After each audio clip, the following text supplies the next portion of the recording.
Bună! Sunt Octavian Bădescu, ofer și personal consultanță imobiliară și investițională, atât în România cât și în alte țări din Europa și Sud-Estul Asiei.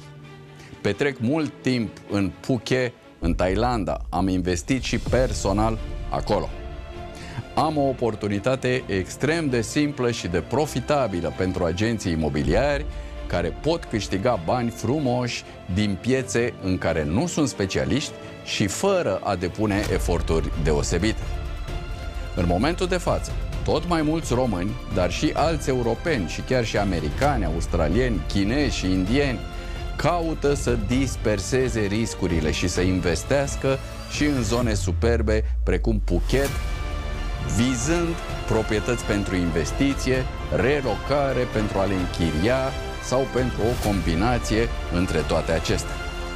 Eu sunt conectat direct cu cele mai bune proiecte, cu cei mai serioși dezvoltatori și cu agenți locali, cu proprietăți generatoare de venituri, dar și de comisioane de tranzacționare.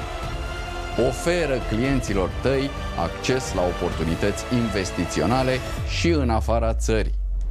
Dacă ai clienți interesați să achiziționeze în Asia de Sud-Est, trimitem doar lead-ul minim calificat.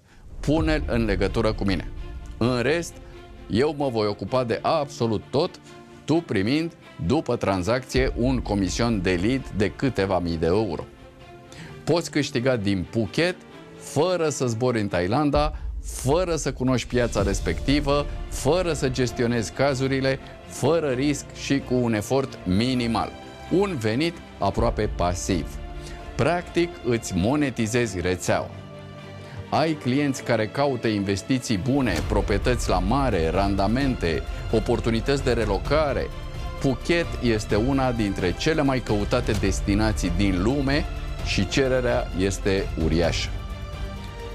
Eu unul mă asigur că închidem tranzacția, uneori mă ajut și cu alți parteneri locali și împărțim comision.